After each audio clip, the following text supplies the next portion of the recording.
Before we dive in, do you believe a single moment can change your entire life? Leave your thoughts in the comments below. And don't forget to like this video and subscribe for more incredible stories. Ethan Alastair observed his reflection in the mirrored elevator as he descended from the penthouse suite of Alastair Holdings. At 38, he commanded one of the nation's largest construction conglomerates, yet there was a weariness in his eyes that went beyond the long hours. "I need something different today," he thought, loosening his Italian silk tie. In the parking garage, he dismissed Marcus, his longtime driver. "Are you sure, Mr. Alastair? I can wait." "No need, Marcus. I'll drive myself. I need to clear my head for a bit." The silver Porsche sliced through the Boston traffic, an impulse leading him to a quiet residential neighborhood. He found himself pulling into a local supermarket, a place he hadn't personally set foot in for years. As he walked the aisles, he observed regular families doing their weekly shopping.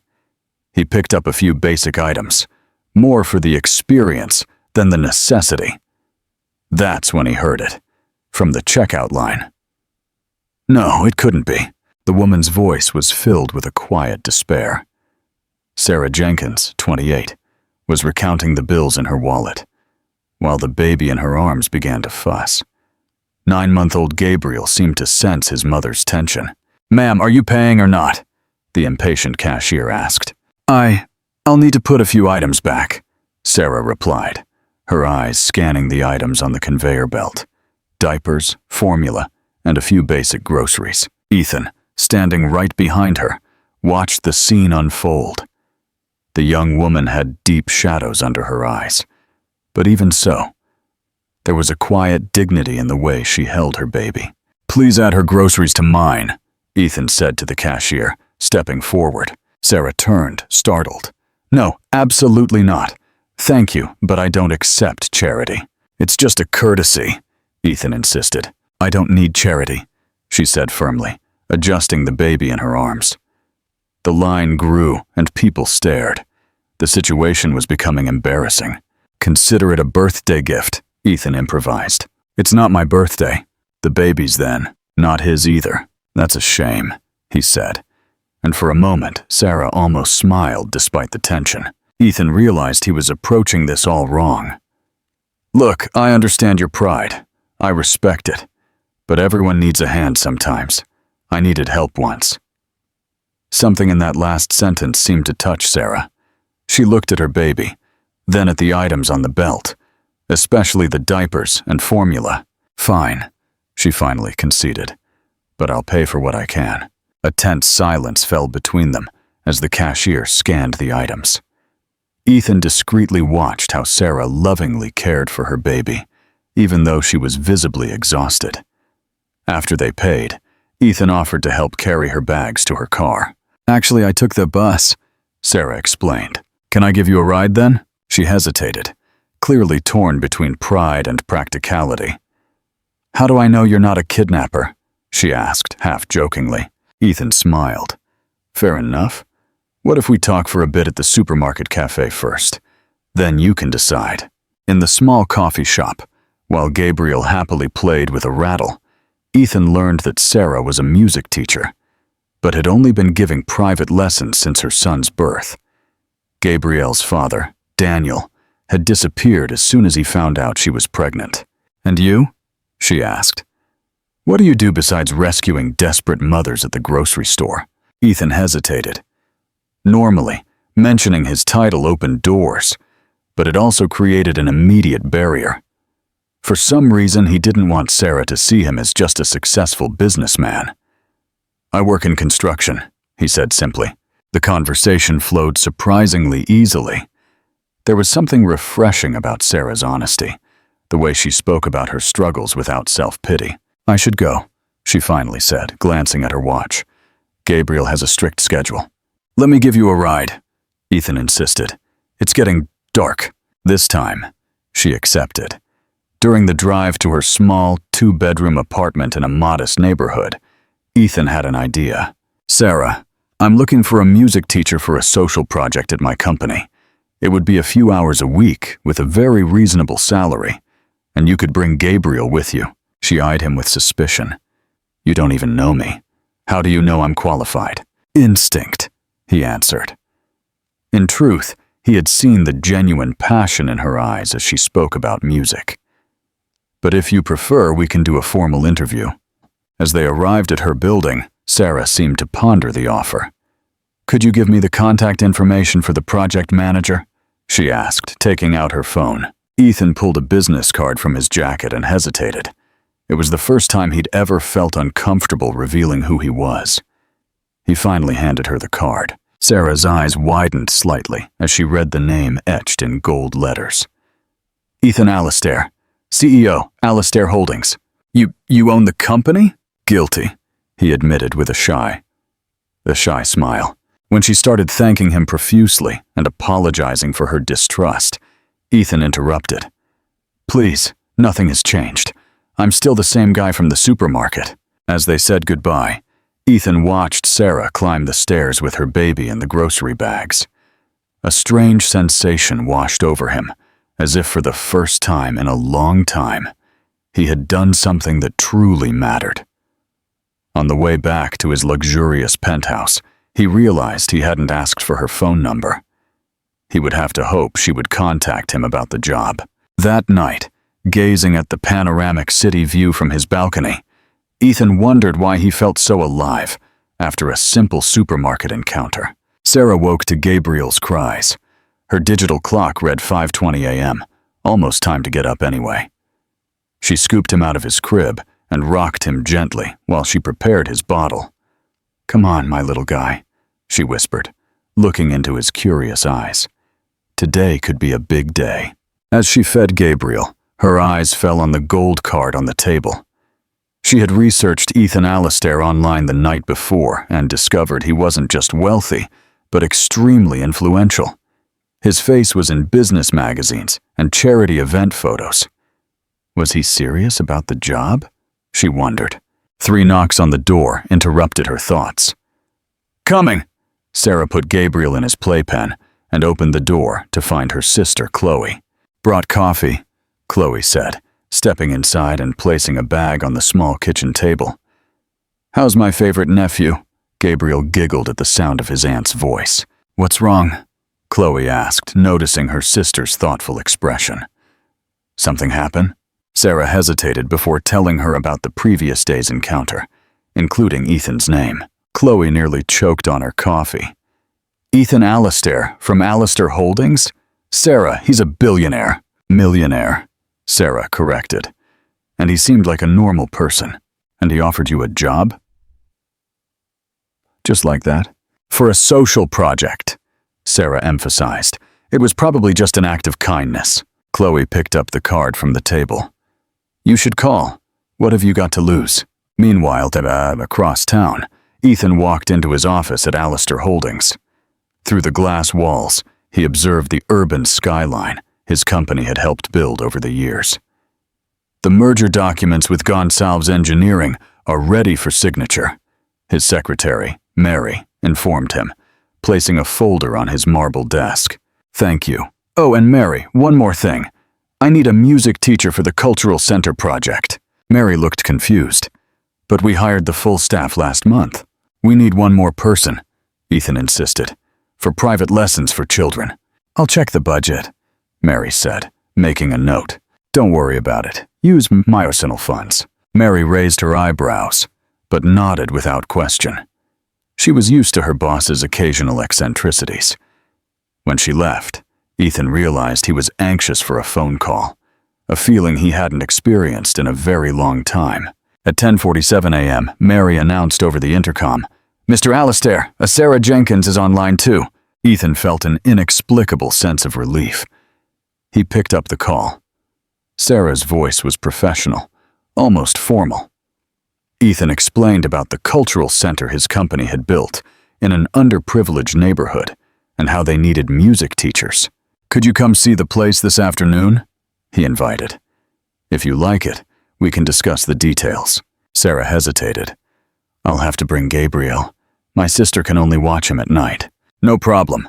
The center has an on-site daycare. 3 hours later, Ethan's Porsche parked in front of a modern building in a simple neighborhood. The Alastair Cultural Center stood out with its contemporary architecture. "You built this?" Sarah asked, impressed, adjusting Gabriel in her arms. "My company, yes," Ethan replied. "It was a special project." As they walked through the center, Ethan explained the philosophy behind the project. They had created a space of opportunity in underserved areas, with classrooms, studios, a library, and a small auditorium. "And this is the music room," Ethan said, opening a door that revealed an acoustically treated space with various instruments, including a grand piano. Sarah couldn't hide the sparkle in her eyes. Instinctively, she approached the piano, softly touching the keys with one hand while holding Gabriel with the other. "You play?" Ethan asked. "Since I was 6, she replied, sitting down at the piano with Gabriel on her lap. Her fingers glided over the keys in a soft melody. Gabriel clapped his hands excitedly, and Ethan watched, captivated not just by the music, but by the transformation in Sarah's expression. It was as if all her worries had momentarily disappeared. "That was beautiful," Ethan said when she finished. Sarah smiled, a little embarrassed. "I'm out of practice. I haven't had a piano at home in years." "Well, now you'll have access to this one." The tour continued to the daycare, where an experienced staff member warmly received Gabriel. "Will he be okay?" Sarah asked. "I promise he will," the woman assured her. "You can watch him through the glass window whenever you want." In the administrative office, Ethan presented his offer. 3 afternoons a week, with a salary well above market rate, health insurance, and the ability to bring Gabriel to the daycare during work. "This is very generous," Sarah said, clearly surprised by the conditions. "Because," Ethan smiled, "let's just say I had a good feeling about you." In truth, something about this woman had touched him deeply. The determination in her eyes, her dignity despite her struggles, the way she transformed while playing the piano.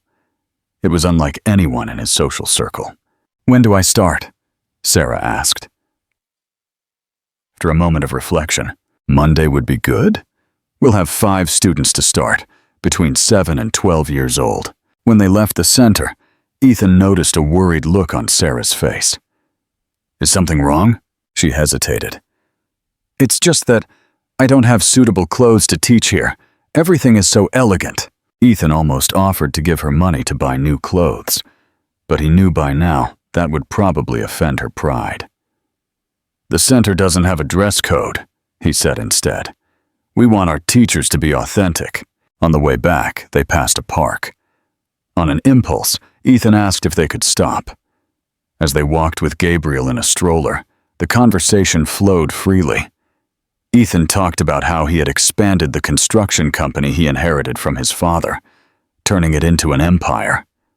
Sarah spoke about her dream of one day opening a small music school. "Why haven't you?" Ethan asked. "Life happened," she replied, adjusting Gabriel's blanket. "I met Daniel, I got pregnant, and he disappeared. Priorities changed." There was a serene acceptance in her voice that he admired. No resentment, just realism. As he dropped her off, Ethan surprised himself by proposing, "The Philharmonic has a concert at the Meadows on Saturday. Would you like to go?" Seeing her hesitation, he added, "It's a chance to see their work. It might help with your classes." "And Gabriel? Couldn't Chloe watch him?" Sarah smiled. "You remembered my sister's name? I have a good memory for what matters." After a moment of consideration, she nodded. "I'll ask her." Ethan drove back to his apartment with a strange feeling in his chest. He was used to dining with models, actresses, and socialites. Why was he so excited about a simple concert in the company of a single mother with a 9-month-old baby? That night, as he reviewed multi-million-dollar contracts, his mind wandered to the image of Sarah at the piano with Gabriel in her lap. A simple image, yet for some reason, it seemed more valuable than any deal he had ever closed. The elegant municipal theater glittered under the Saturday night lights. Ethan waited by the entrance, checking his watch occasionally. He had exchanged his corporate suit for a more casual, though still expensive outfit. "She's not coming," he muttered to himself, feeling an anxiety he hadn't experienced since his teenage years. Then he saw her. Sarah walked toward him in a simple but elegant blue dress. Her hair, usually tied in a practical bun, fell in soft waves over her shoulders. "Sorry I'm late," she said, slightly out of breath. "Gabriel took a while to fall asleep." Ethan smiled. "Worth the wait." Realizing what he had said, he quickly added, "The concert hasn't started yet." As they walked up the grand staircase, Ethan noticed the looks they were getting. He was used to public attention, but Sarah clearly was not. "Everyone's looking at us," she whispered. "At you," Ethan corrected. "You look stunning." Sarah blushed. "This dress is Chloe's. It's been years since I've dressed up like this." In the lobby, Ethan was approached by several acquaintances, businessmen, politicians, and high society figures. He introduced Sarah as a talented pianist and the new teacher at the cultural center, carefully avoiding any personal labels. Ethan always had an eye for talent. An elderly gentleman, a partner at a major bank, commented with a knowing look. "In every sense," he added, with a suggestive smile that made Sarah uncomfortable. Sensing her unease, Ethan gently led her away toward the bar. "Tea, water, or champagne?" he offered. "Water, please. When I drink, I talk too much," Sarah admitted with a shy smile. "Now I'm tempted to order champagne," Ethan joked. An elegant woman intercepted them before they could get their drinks. "Ethan, darling." She kissed him on the cheek with familiarity. "I didn't know you were coming tonight." "Hello, Veronica," Ethan replied politely. "This is Sarah Jenkins, a talented musician." Veronica, a well-known city socialite, examined Sarah with a calculated smile. Charmed. Ethan always has eclectic tastes. When the woman finally moved away, Sarah murmured, "I don't think she liked me." "Veronica doesn't like anyone who might take her attention away," Ethan explained, "especially mine." "Were you two?" "An old brief story," he said, leading her to their seats. "Not worth mentioning." Their seats were privileged, central in the 6th row. As they waited for the show to begin, Ethan watched how Sarah examined the program with genuine interest. "You really love music," he commented. She looked up from the program. "It's always been my refuge. When I play, the world around me disappears." "How did you get started?" Sarah smiled at the memory. "My grandmother had an old piano. She taught me my first notes when I was 5. Then I got a scholarship to the Municipal School of Music. And why didn't you pursue it professionally?" Her smile faded slightly. "I tried. I even auditioned for the Philharmonic, but they say there are pianists, and there are people who play the piano. I found out I was the second." Ethan wanted to argue, remembering how she had played at the cultural center, but the lights dimmed and the concert began. During the performance, Ethan found himself watching Sarah more than the musicians, the way she leaned slightly forward during complex passages, how her fingers discreetly followed the rhythm on her knee, the faint smile of appreciation on her face. At the intermission, they got drinks and walked through the foyer. "What do you think so far?" Ethan asked. "Wonderful," she replied with genuine enthusiasm. "The principal cellist is exceptional." "I agree," a voice said behind them. They turned to find a tall, distinguished man with gray hair. "Maestro Henderson," Ethan said, greeting him. "This is Sarah Jenkins." "The pleasure is all mine," the maestro replied. "You seem to have a good ear for music, miss." Sarah blushed again. "I just appreciate good music." "Do you play?" "Piano," Ethan answered, before she could downplay her talent. "And very well," the maestro smiled. "We should invite you to audition then." "Oh, no, I just teach now," Sarah quickly said, "at the Allister Cultural Center." "Ah, Ethan's project. An excellent initiative." The maestro looked around. "I need to greet some sponsors. It was a pleasure, Miss Jenkins. Ethan, as always." As he walked away, Sarah looked at Ethan with a mix of awe and accusation. You know the maestro of the Philharmonic? Ethan shrugged with a smile. The construction company is a sponsor. I'm starting to realize you know everyone in this city. Not everyone, he replied. Until recently, I didn't know you. The comment hung in the air between them, charged with unspoken meaning.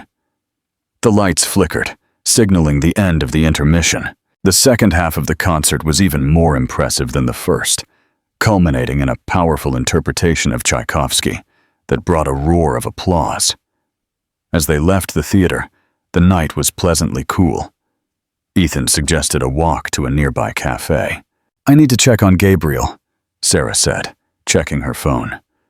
After a brief call with Chloe, she seemed relieved. He's sleeping soundly. The cafe was small and cozy, with low lights and soft music. They chose a discreet table in the corner. What did you think of the concert? Ethan asked after they ordered tea and apple pie. It was perfect, Sarah replied. Thank you for inviting me. I'm glad you accepted, Ethan said. He hesitated for a moment, then added, I have to confess something. I didn't invite you just for professional reasons. Sarah looked at him. Her expression was a mix of caution and something else Ethan couldn't decipher. Since we met at the supermarket, I haven't been able to stop thinking about you, he continued, surprising himself with his own honesty. There's something about you that's different, refreshing. Ethan, Sarah said, placing her teacup on the saucer.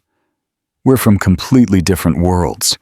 You saw the people in the theater tonight, how they looked at me as if I didn't belong there. I don't belong. Maybe I don't either, Ethan replied. She raised a skeptical eyebrow. I'm serious, he insisted. I was born with privilege, yes. I inherited a successful company. But that world, those people, I often feel like an imposter among them. All they care about is appearances, status.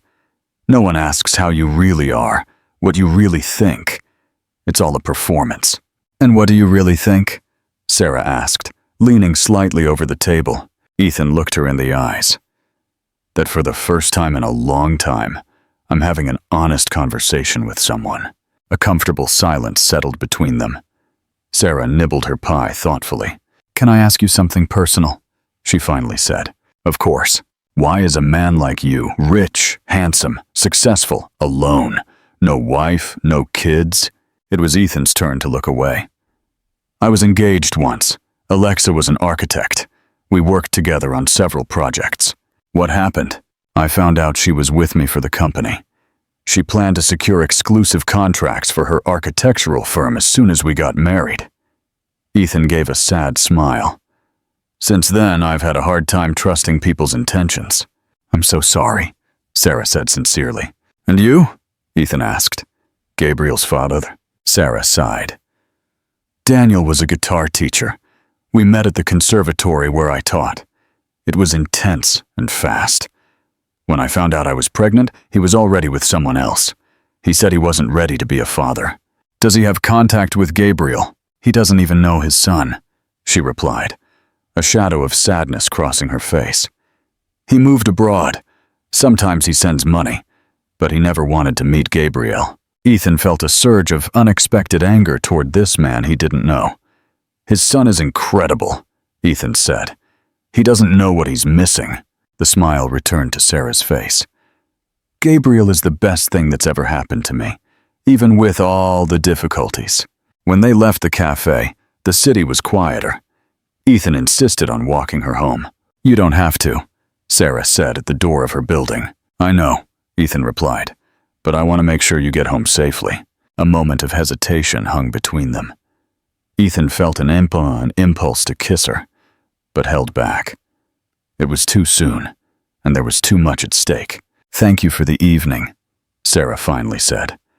It was special. Can we do it again? Ethan asked, surprising himself with the almost anxious tone of his voice. Sarah smiled. Let's see how my first day of work goes on Monday. Fair enough, Ethan agreed. Good night, Sarah. Good night, Ethan. On the way home, Ethan realized he hadn't felt this sense of lightness, this anticipation, in years. It was as if something dormant within him was waking up, something he had almost forgotten existed. Monday arrived with a cloudy sky and the threat of rain. Sarah adjusted Gabriel in his stroller and double-checked the bag with diapers, bottles, and toys one last time. "It's a big day for both of us," she said to the baby, who responded with a toothless grin, showing his first tiny teeth. The cultural center was a 30-minute bus ride away. Sarah arrived 20 minutes early, wanting time to settle in and get Gabriel comfortable in the daycare. "Welcome, Professor Jenkins," greeted Mrs. Henderson, the center's 60-year-old administrator with a sharp eye. "Your son is a charm." After leaving Gabriel at the daycare, where he was warmly received by the same staff member from the visit, Sarah was led to the music room. It was still empty. The students would be arriving soon. She walked around the space with reverence, softly touching the instruments. She sat at the piano and began to play a soft melody, letting her fingers remember sensations she'd almost forgotten. The music flowed as if she had never stopped playing, and Sarah closed her eyes, losing herself in the harmony. "Impressive," said a familiar voice from the doorway. Sarah abruptly stopped, turning to find Ethan leaning against the doorframe. "I didn't know you were coming today. I wanted to make sure everything was okay for your first day," he replied, walking into the room. He wore a flawless gray suit. He probably had important meetings later. "And I wanted to hear you play again." "It's nothing special," Sarah said dismissively. "I disagree," Ethan smiled. "Bach deserves to be played exactly like that, with feeling." Sarah looked at him with surprise. "You know Bach?" "My mother was an amateur pianist," Ethan explained. "I grew up listening to classical music." Before they could continue, a group of children entered the room, accompanied by a monitor. 5 kids between 7 and 12 years old, looking curiously at their new teacher. "I'll let you get to work," Ethan said, backing away. "I'll stop by at the end of the day to see how it went." The next few hours were intense. Sarah discovered that only one of the children had any prior contact with music. The others had never held an instrument. She started with basic notions of rhythm and melody, using games to keep them engaged.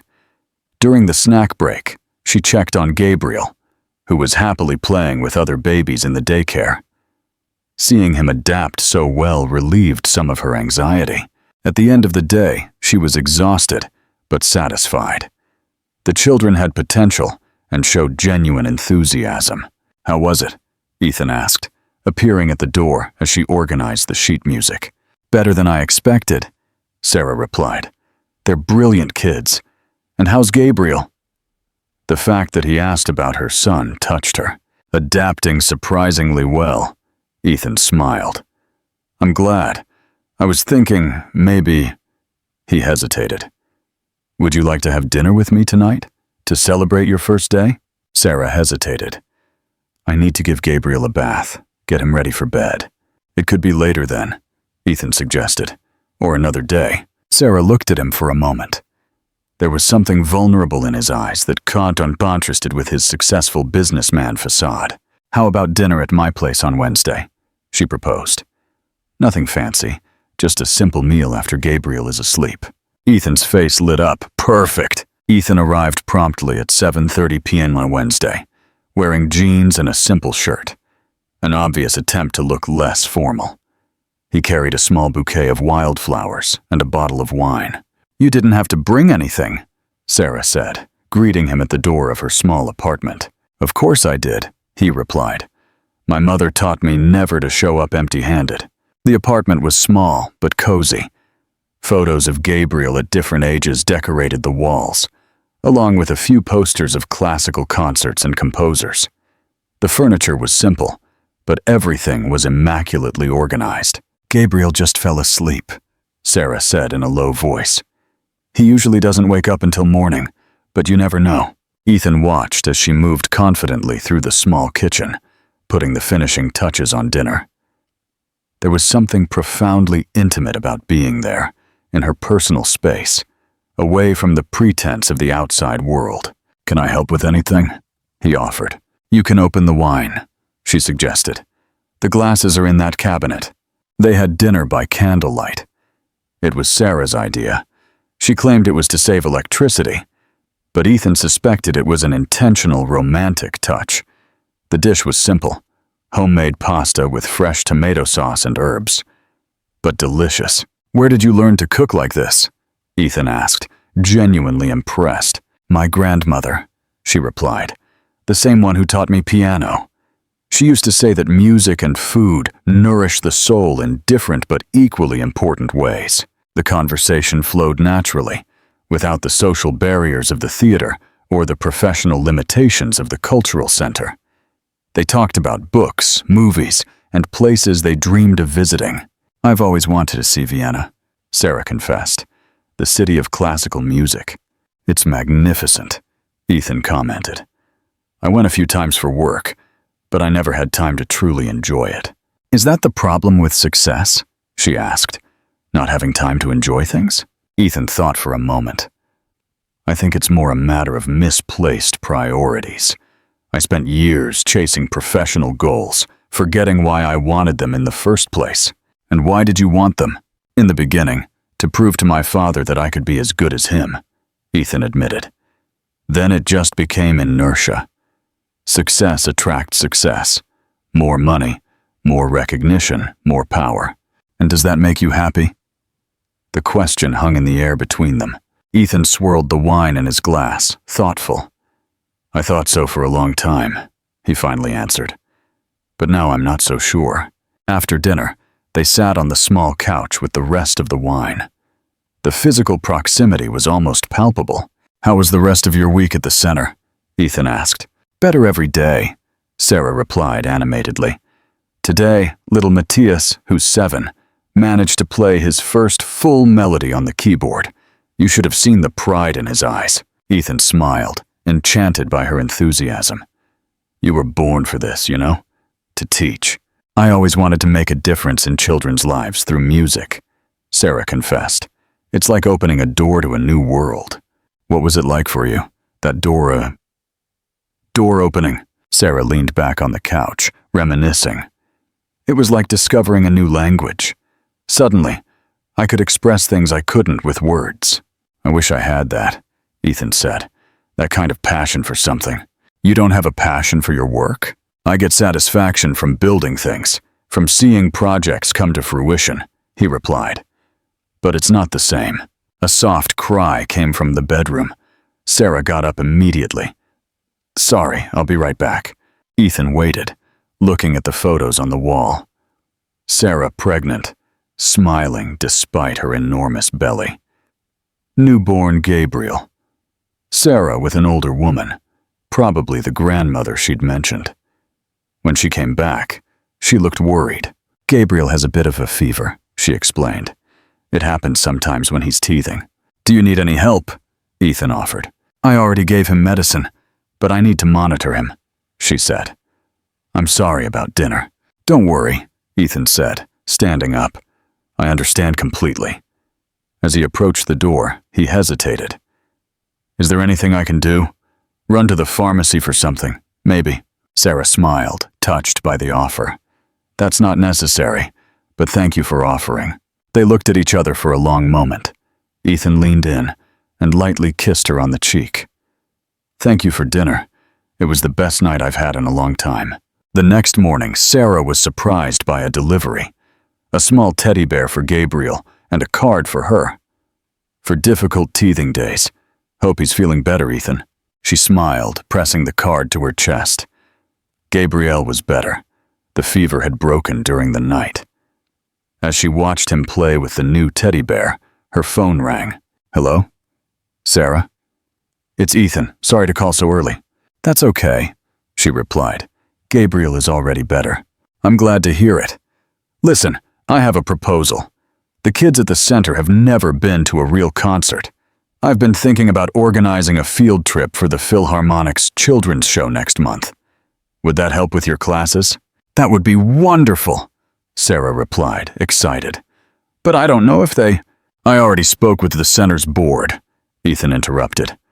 "They've approved the budget. We just need you to organize the educational side." "Of course," she agreed. I'll prepare a project. Great. Oh, and Sarah? Yes.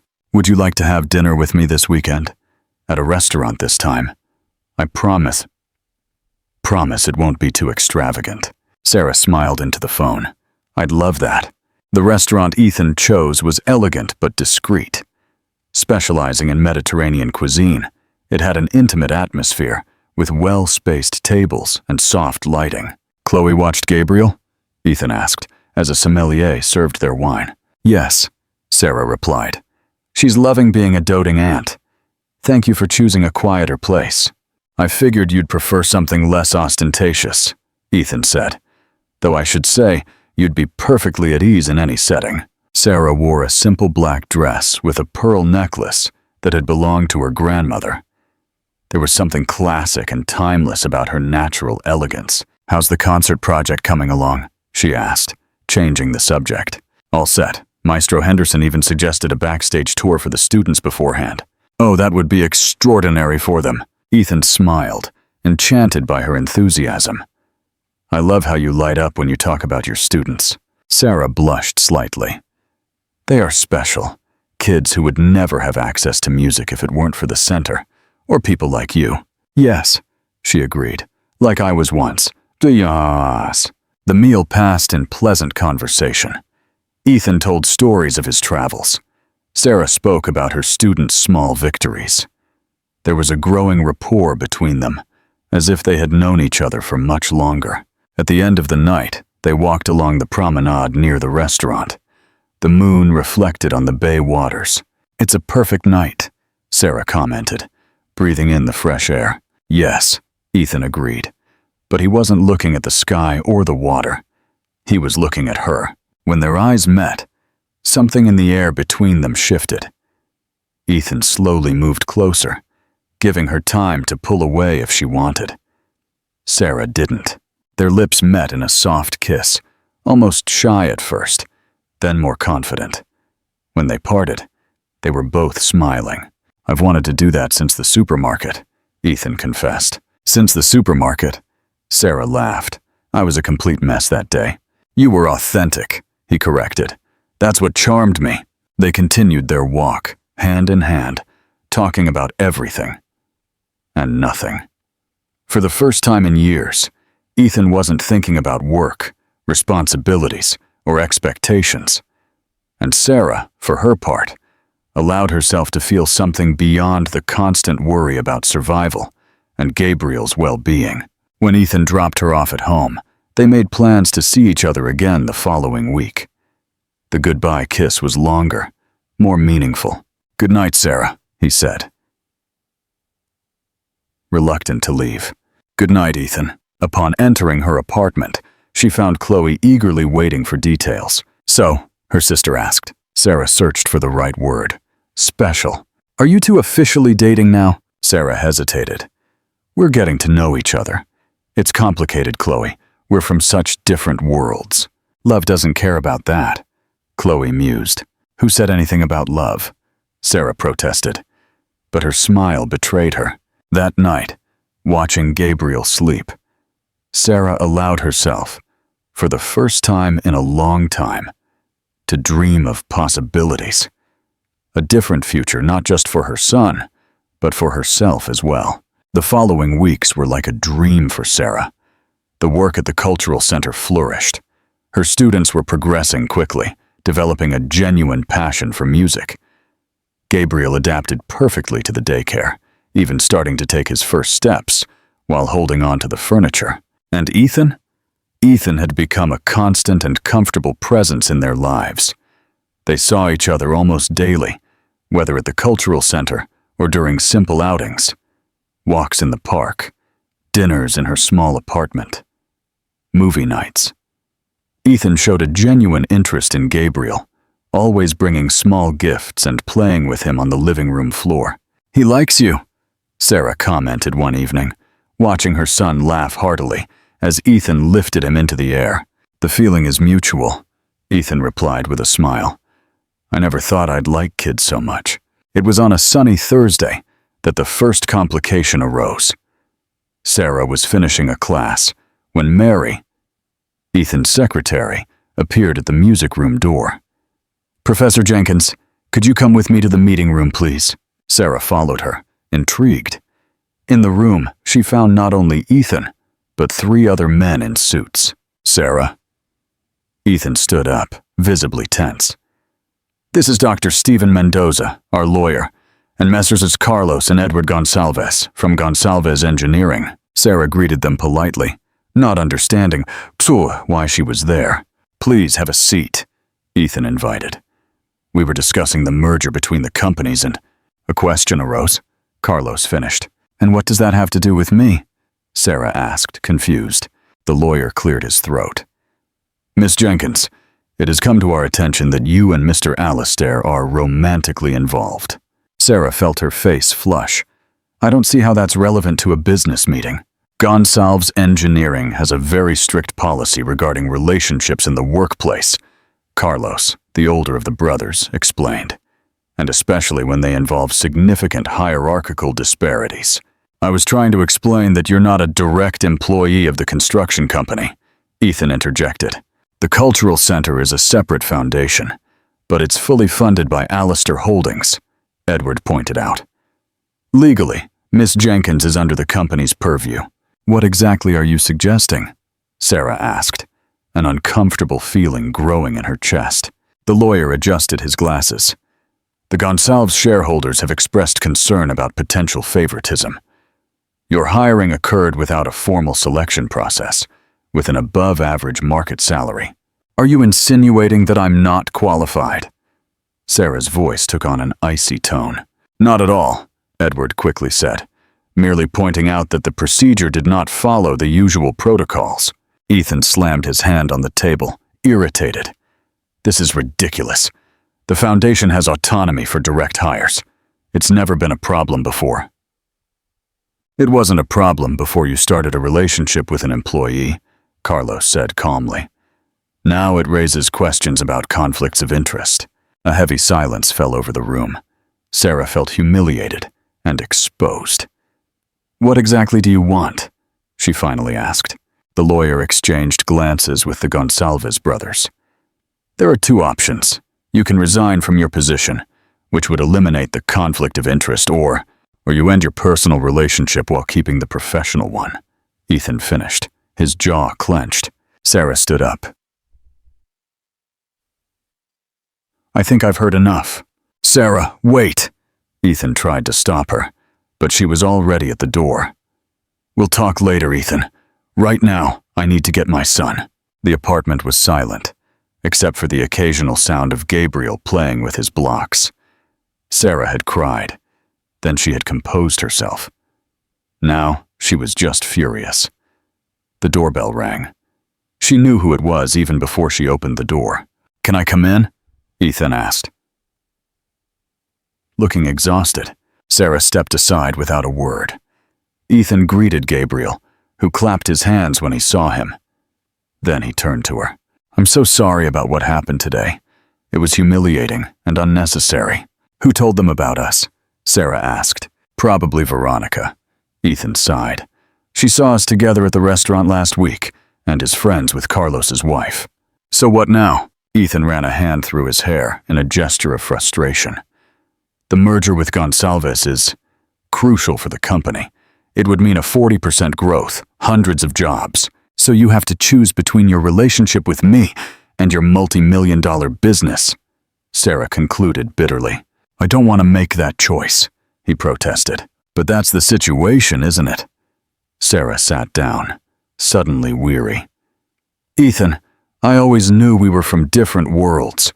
This just confirms what I'd feared. And what if I just give up the merger? You'd sacrifice the future of your company for someone you've known for less than 2 months. Ethan sat beside her, taking her hands. "What I feel for you isn't casual, Sarah.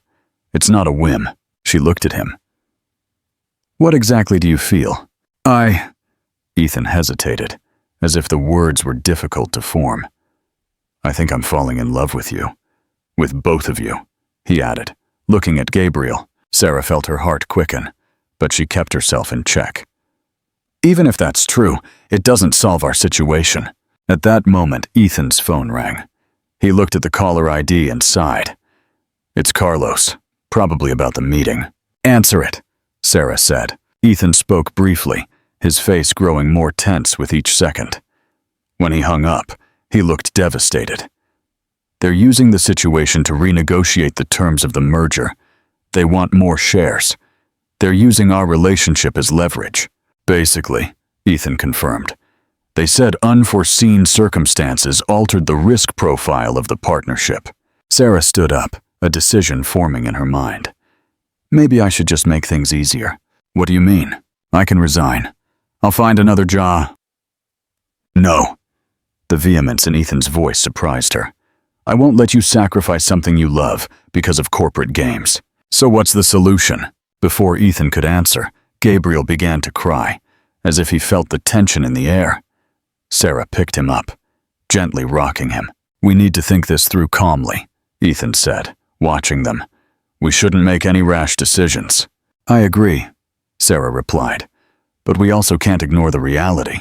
Ethan stayed for another hour, discussing possibilities, none of them truly satisfactory. When he said goodbye, the kiss had a taste of uncertainty. The next morning, Sarah found an envelope under her door. Inside was a check for the equivalent of 6 months of her salary and a handwritten note. So you have the freedom to choose, Ethan. The gesture, though well-intentioned, hurt her deeply. She tore the check into small pieces. At the cultural center, she avoided the administrative areas, focusing on her classes. Around noon, she received a message from Ethan. Can we talk after work? It's important. She replied with a simple, okay, and continued her day, trying not to think about what might come next. At 5 p.m., Ethan was waiting for her in the music room, standing by the piano. Why did you tear up the check? He asked. Without preamble. How do you know I did? I figured you would. I know you better than you think. Sarah sighed. I don't need your money, Ethan. It would make me exactly what they think I am. Someone interested in you for what you have, not for who you are. That wasn't my intention, he explained. I just wanted you to have options. I always have options, Sarah replied. I may not have money, but I have my dignity. Ethan nodded, respecting her position. I have another proposal then, one that doesn't involve money. I'm listening. Let's make our relationship public, Ethan said. No hiding, no games. If the Gonsalves brothers want to pull out of the merger because of it, then so be it. Sarah looked at him, surprised by the determination in his voice. Are you sure about this? It's a huge risk for your company. Some things are worth the risk, he replied. You made me realize that. Before Sarah could respond, the door to the room opened, and a tall man with a beard and a travel-weary look walked in. Sorry to interrupt, he said, looking at Sarah. I'm looking for Sarah Jenkins. Sarah went pale, immediately recognizing the voice after nearly 2 years. Daniel, she murmured. What are you doing here? Ethan looked from one to the other, comprehension dawning on his face. You're Gabriel's father. Daniel nodded, not taking his eyes off Sarah. I'm back in the country for good. I want to meet my son. A heavy silence fell over the room. The complexity of the situation had just increased exponentially. Sarah felt as if the floor had disappeared from beneath her. Daniel, the man who had abandoned her while she was pregnant, was now standing there, saying he wanted to be a part of Gabriel's life. Why now? She finally asked. Why, after so much time, did Daniel seem genuinely remorseful? I made a terrible mistake, Sarah. I was a coward. But I realized what I lost, and I want to try and make things right. Ethan watched the scene with an unreadable expression. I think you two need to talk alone, he said, walking toward the door. Ethan! Sarah called out. You don't have to go. No, he's right, Daniel interjected. This is a matter between us. Ethan hesitated, then nodded. I'll be in my office if you need me, he said to Sarah before leaving. Alone, Sarah and Daniel faced each other in silence for a long moment. How did you find me? She asked. I went to your old apartment. The neighbor said you were working here. Daniel looked around the room. It looks like a good place. It is, Sarah replied dryly. I managed to rebuild my life without you. Daniel took a deep breath. I deserve your anger, but I didn't come here to cause trouble, Sarah. I came because I realized that abandoning my son was the biggest mistake of my life. Why should I believe you now? Because I'm back permanently.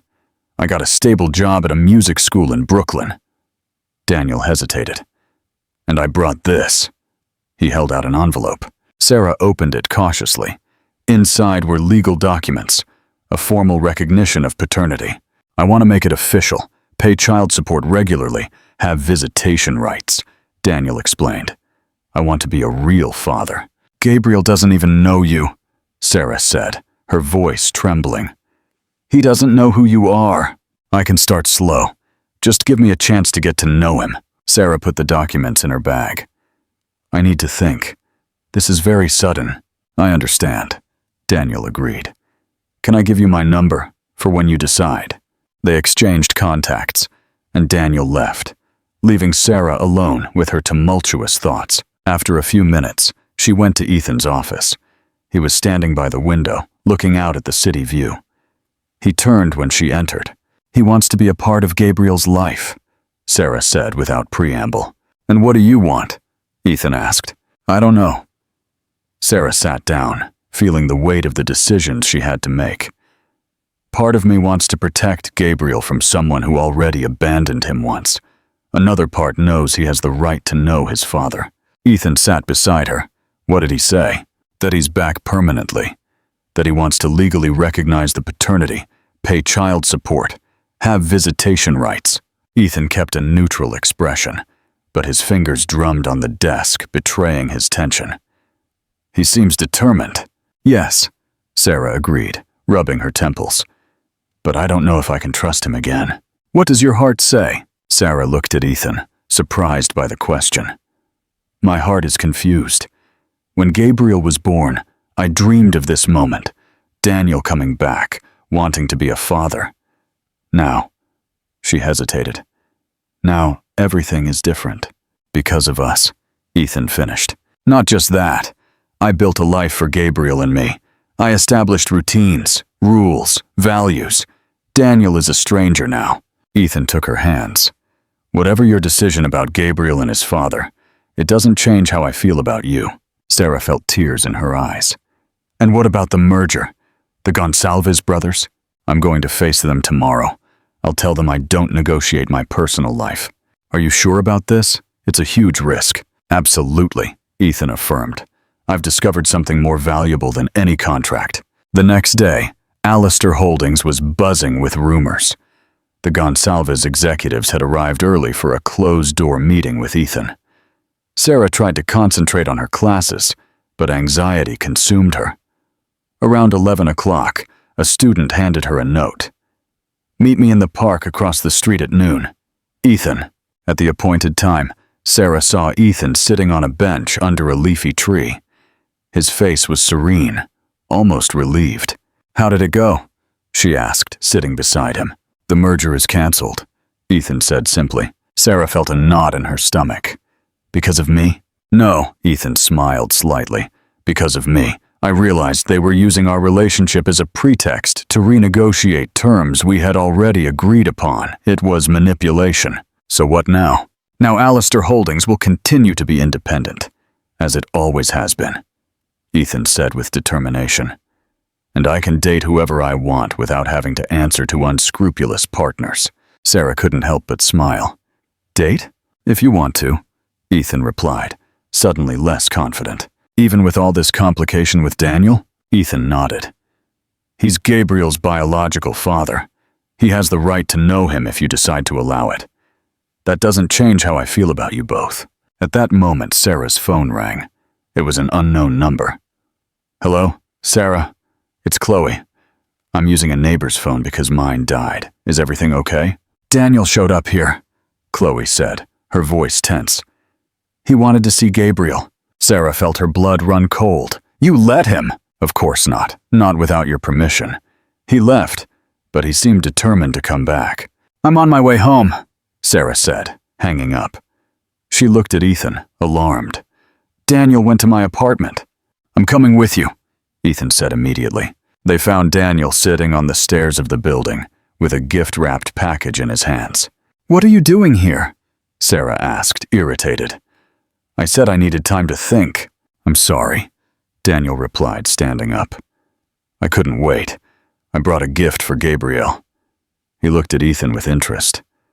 Are you two together? Yes, Ethan answered firmly, extending his hand. Ethan Alastair. Daniel Jenkins, the other man replied, accepting the handshake. Gabriel's father. The tension was palpable. Sarah intervened. This is not the time or place for this conversation. Let's go upstairs. Chloe is with Gabriel.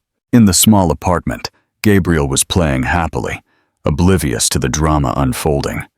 When he saw Ethan, he ran, or rather, wobbled toward him, arms raised to be picked up. Ethan lifted him, receiving a tight hug from the little boy. Daniel watched the scene with an unreadable expression.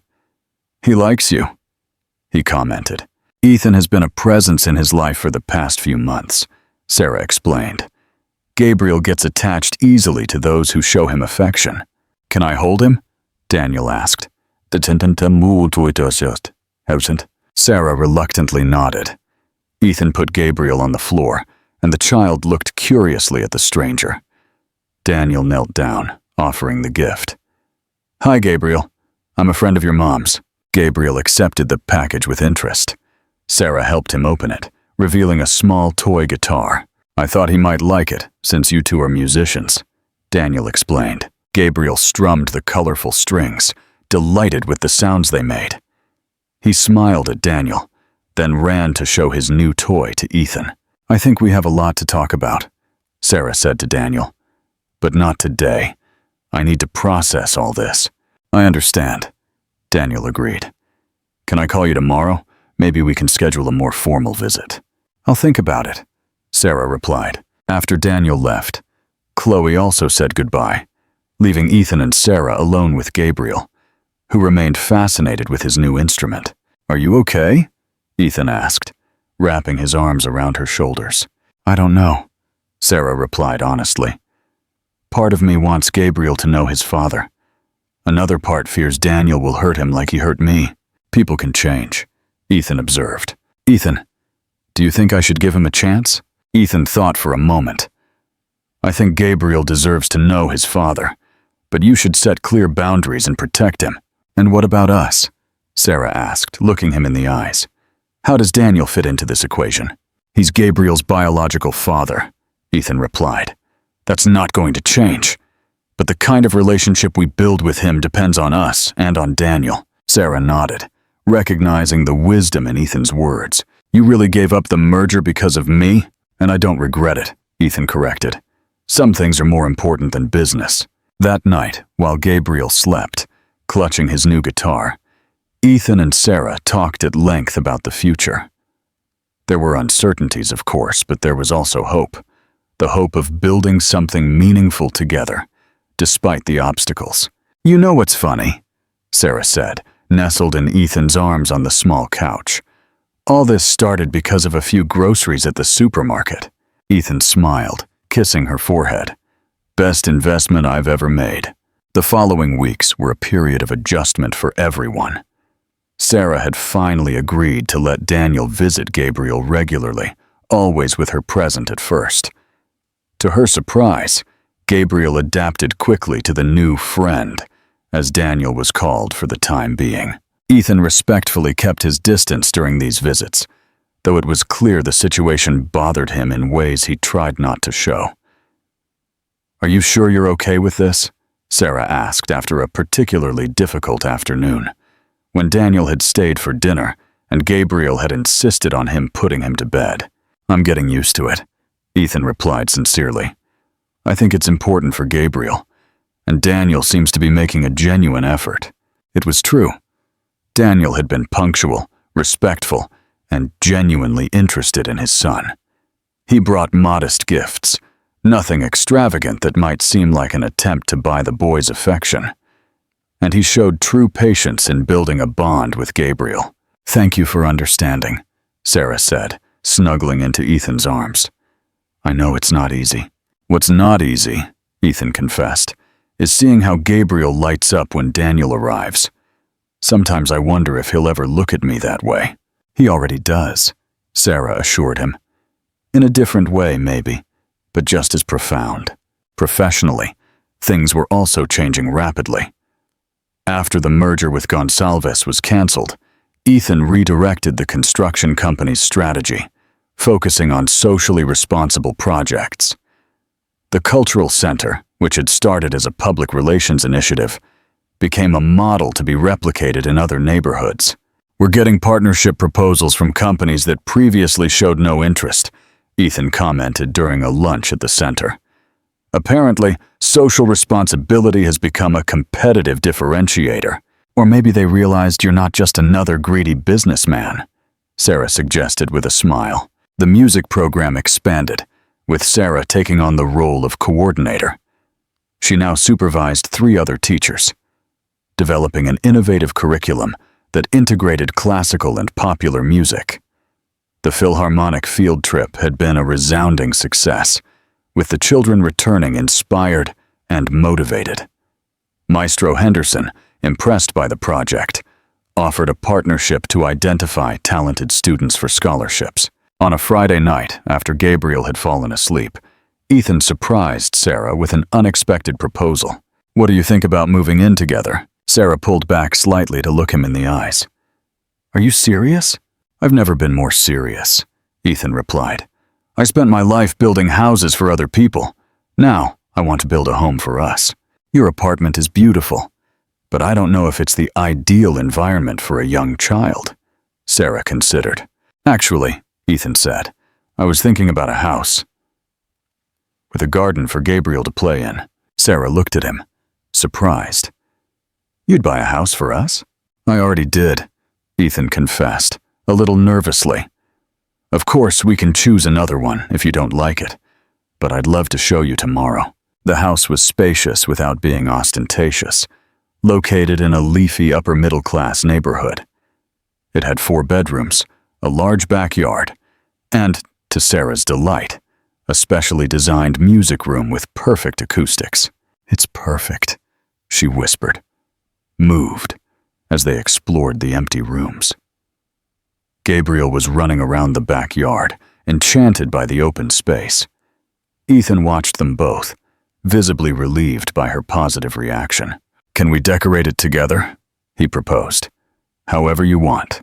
"It's not too far from Gabriel's school and the cultural center?" Sarah asked, ever practical. 20 minutes by car, Ethan replied. "I can drive you every day." Sarah hesitated. "It's a big step, Ethan." "I know," he agreed, "but I'm ready." In fact, Ethan took a deep breath, as if steeling himself. "I want more than that." Sarah felt her heart race as he knelt down, pulling a small box from his pocket. "Sarah Jenkins, will you do me the honor of marrying me?" The ring was delicate, a single blue sapphire surrounded by small diamonds.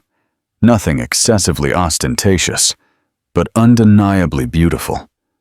Sarah felt tears welling in her eyes. "Ethan, Mommy!"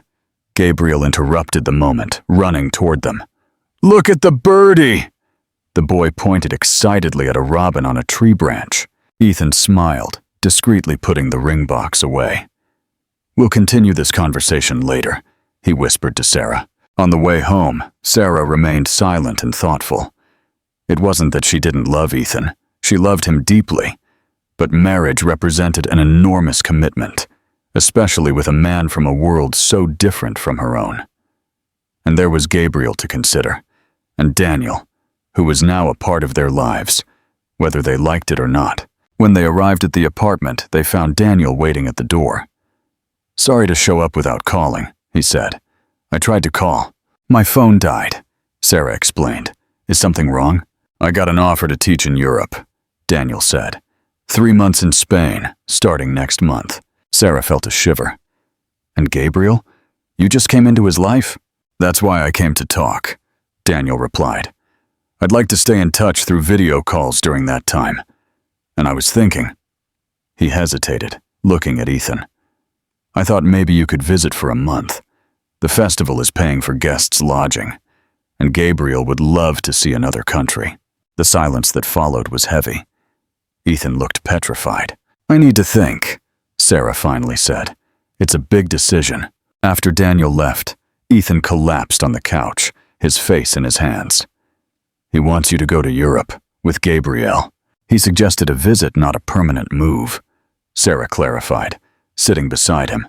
"And you're considering it?" Sarah hesitated. "I don't know, Ethan. I've always dreamed of seeing Europe, and it would be good for Gabriel to stay in contact with his father, even from a distance." "And what about us?" Ethan asked, his voice betraying his vulnerability. "What about the marriage proposal?" "You still haven't heard my answer," Sarah reminded him softly. Ethan looked at her, apprehensive. "And what is it?" Sarah took his hands. "I want to marry you, Ethan, but not in a hurry, not as a reaction to Daniel's return or out of fear of losing you. I want it to be a conscious, planned decision." The relief on Ethan's face was visible. "So it's a yes?" "It's a yes, but let's take it slow," Sarah smiled.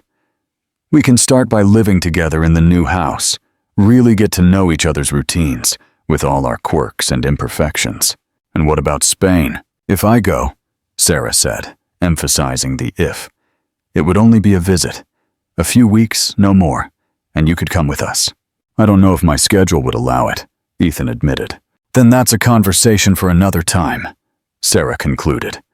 "For today, I'd rather celebrate our unofficial engagement."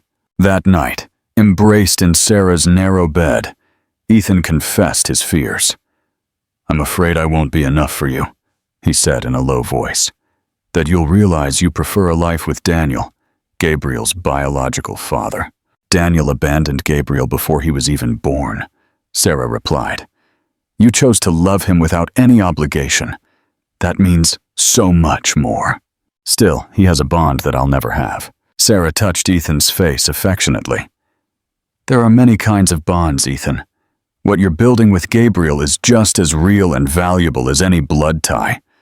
Promise me we'll always talk like this, honestly, without hiding our insecurities."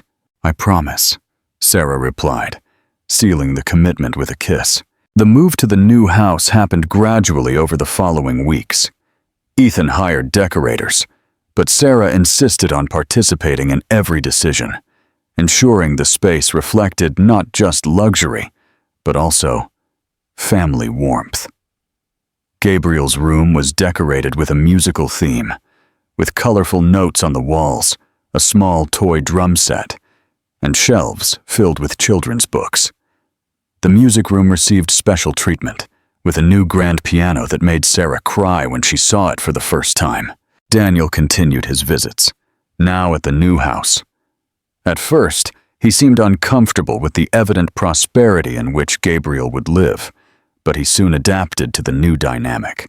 "You guys seem happy here," he commented. During an afternoon when Ethan was grilling in the backyard, while Gabriel and Sarah played on the lawn. "We are," Sarah confirmed. "Ethan has been wonderful for us." "I'm glad," Daniel said, though his tone suggested more complex feelings. "Have you decided about Spain?" Sarah sighed. "We're still talking about it. Ethan has a hard time being away from the company for so long." "You could come without him," Daniel suggested. "It would only be for a few weeks." "I don't think that's fair to Ethan." Daniel nodded, respecting her position. "The offer is still on the table. The festival starts in 3 weeks." That night, after Daniel had left, and Gabriel was asleep, Sarah found Ethan on the balcony, contemplating the garden illuminated by strategically placed lights. "What are you thinking about?" she asked, sitting beside him. "How my life has changed since that day at the supermarket," Ethan replied, hugging her. "I never imagined I could be this happy, even with all the complications. Daniel, my work, the canceled merger, especially because of those things," Ethan surprised her. "They made me realize what truly matters." "Ethan," Sarah hesitated before addressing the delicate subject. Daniel mentioned Spain again. Ethan tensed but nodded. "I figured he would." "I've decided not to go," Sarah said simply. "Because of me?" "Because of us," she corrected. "We're building something here, Ethan. Our family, our home. Gabriel is adapting wonderfully. I don't want to disrupt that now. Ethan hugged her tighter. Are you sure? I don't want you to regret it later. Absolutely. Daniel will understand. He can stay in touch with video calls, as he originally suggested. Ethan seemed to want to say something more, but he held back. They remained in silence for a while, just enjoying each other's company. Let's make the engagement official, Ethan said finally, with a small celebration, just close family and friends. Sarah smiled. That sounds perfect. The engagement party was held in the new house's backyard on a sunny Sunday afternoon. Chloe helped with the preparations, thrilled with her sister's happiness. A few of Ethan's close friends attended, along with the teachers from the cultural center and some of the children with their families. To Sarah's surprise, Daniel was also invited. By Ethan. He's a part of Gabriel's life, Ethan explained when she questioned it. And we want everything to be as harmonious as possible, right? Ethan's generosity touched her deeply. It was this ability to think beyond his own ego, to prioritize Gabriel's happiness above any personal resentment, that made her love him more each day. During the party, while Gabriel ran around with other children, Ethan picked up a glass of champagne and asked for everyone's attention. I'd like to make a toast, he announced, not just to our engagement, but to transformations. Everyone raised their glasses, attentive. A few months ago, I was just another busy businessman, too caught up to notice the emptiness of my existence, Ethan continued. Then, in a simple supermarket, I met this extraordinary woman who changed my perspective on everything. Sarah blushed as the guests smiled. Sarah taught me the true meaning of wealth, not the kind measured in bank accounts, but in shared moments, in sincere smiles, in music that touches the soul. Ethan turned to Gabriel, who was now paying attention, sitting on Chloe's lap. And you, little one, gave me the chance to discover a part of myself I didn't even know existed. Patience, joy in small achievements, unconditional love. Then, to everyone's surprise, Ethan turned to Daniel. And I also want to thank you for giving us space to build this family, but without ever stopping being a father. Gabriel deserves all the love we can offer. Daniel, visibly moved, nodded in acknowledgement. To transformation, Ethan concluded, raising his glass, and to a future built with love. To transformation, everyone echoed. Later, when the guests had left, and Gabriel was asleep, exhausted from so much playing, Ethan and Sarah sat on the balcony, watching the stars. You know, Sarah said, I've been thinking about Daniel's proposal. Ethan tensed, slightly. I thought you'd decided not to go. I did, she confirmed. But I had another idea. What if we planned a family trip to Europe next year? We could visit Daniel in Spain, and then see other countries. It would be wonderful for Gabriel and for us. Ethan smiled, relaxing. That would be perfect. I can rearrange my schedule well in advance. And it could be our honeymoon too, Sarah suggested with a smile. I thought we wanted to take things slow, Ethan teased. Slow doesn't mean standing still, she replied. It just means doing everything in its own good time. Ethan kissed her gently. Time has always been on our side, hasn't it? Ever since that first moment in the supermarket. The universe conspired through a checkout line, Sarah laughed. As the night peacefully wore on, they stayed there, planning their future. Not just the trip to Europe, but a whole life together. A life transformed by a casual encounter that proved sometimes the greatest wealth lies in the simplest gestures, and that true love has the power to change lives forever. A year passed quickly. The house had become a real home, full of memories, laughter, and music. Gabriel, now almost 2, ran down everywhere, spoke in short sentences, and showed a natural affinity for music that delighted both Ethan and Sarah. The wedding date had been set for the end of spring, an intimate ceremony in the house's gardens, followed by an elegant but relaxed reception. The honeymoon would be the long-planned trip to Europe, including a visit to Daniel, who had extended his stay in Spain after the festival's success. "I can't believe it's only 1 week away," Sarah commented, checking the last details of the ceremony with the event planner Ethan had insisted on hiring. "There's still time to run," joked Chloe, who was helping choose the floral arrangements. "No way," Sarah replied with a smile. "I've never been so sure of anything in my entire life." And it was true. The months of living with Ethan had confirmed what her heart already knew. He was the perfect partner for her, and the father Gabriel deserved. At the cultural center, the music program had become a model of success, now replicated in 3 other similar centers, built by Allister Holdings in different city neighborhoods.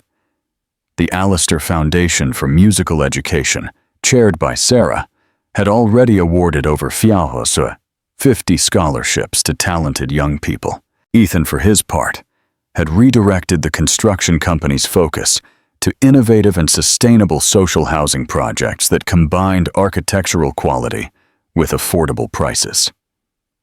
It was a new paradigm in the real estate market, frequently cited in trade magazines as an example of a socially responsible business. "Daddy!"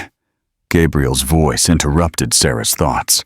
The boy ran toward Ethan, who had just arrived from the office. Ethan picked him up, twirling him in the air. "How was your day, champ?" "Played piano," Gabriel replied enthusiastically. "Like mommy!" "He's progressing incredibly," Sarah commented, walking over to kiss her fiancé. "He has perfect pitch, just like his mom," Ethan said with pride. Gabriel had started calling Ethan Daddy naturally a few months ago, after a careful conversation in which Sarah had explained, in the simplest way possible for a child so young, that he had 2 fathers who loved him. Daniel had surprisingly accepted the arrangement with maturity. During his weekly video calls with Gabriel, he referred to himself as Daddy Daniel, while Ethan was simply Daddy. The situation, which had initially seemed so complicated, had settled into a functional dynamic that prioritized Gabriel's well-being. "We have a surprise for you," Ethan said, putting Gabriel on the floor and handing Sarah an envelope. "What is it?" she asked, curious. "Open it." Inside the envelope were legal documents. Sarah examined them, confused at first, then deeply moved as she understood. "You want to legally adopt Gabriel?" "Yes," Ethan completed. "I talked to Daniel, and he agrees. He'll maintain his parental rights, of course, but I'll also be Gabriel's legal father. After our wedding, we'll officially be a family in every sense of the word." Sarah couldn't hold back the tears. "Ethan, this is incredible." Daniel also signed the authorization for Gabriel to have our combined last name, Jenkins Allister. He understood that it's important for our sense of family. Sarah hugged Ethan tightly, Gabriel joining the embrace, wrapping his little arms around both their legs. "Family," the little one declared, making the adults laugh through their emotions. The morning of the wedding dawned with a perfectly blue sky, as if specially ordered for the occasion. The house's garden had been transformed with a white gazebo, decorated with wildflowers, Sarah's favorites, and chairs arranged in a semicircle for the few guests. Chloe helped Sarah get ready in the master bedroom. The dress was simple but elegant, an ivory silk model that accentuated her figure without excess. "You look absolutely stunning," Chloe said, adjusting the short veil.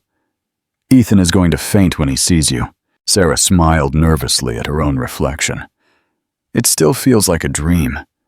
Sometimes I wonder if I'm going to wake up back in that cramped apartment, struggling to pay the bills." "Not all dreams end," Chloe mused. "Some just begin." A soft knock on the door interrupted the moment. It was Gabriel, adorable in his tiny suit, accompanied by the nanny. "Pretty mommy," the boy exclaimed, running to hug Sarah's legs. "Careful with the dress, little one," Chloe warned, unable to hide her smile. "Everything is ready downstairs," the nanny informed them. "The guests are arriving." Sarah took a deep breath. "It's time then." Downstairs, Ethan waited at the gazebo, visibly nervous. Marcus, his faithful driver and friend, now his best man, tried to calm him down. "She'll come, sir," the older man assured him. "I've never seen two young people more in love." Ethan smiled, adjusting his tie for the third time. "Thank you, Marcus, for everything. You've been like a father to me all these years, and I'm proud of the man you've become," Marcus replied. Moved, a gentle prelude by Bach began to play, performed by a string quartet discreetly positioned among the trees. The guests, no more than 50 people including close friends, cultural center staff, and a few business partners who had become friends, turned toward the garden entrance. Gabriel appeared first, carrying the rings on a small cushion, focused on his responsibility. Then Chloe, elegant in her light blue dress. And finally, Sarah. Ethan felt his heart skip a beat. She was radiant, walking slowly down the makeshift aisle between the chairs. She wore no elaborate jewelry, just her grandmother's pearl necklace and small matching earrings.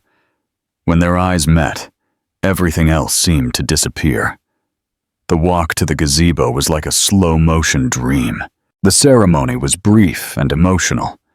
They exchanged vows they had written themselves, simple but profound promises of companionship, respect, and love.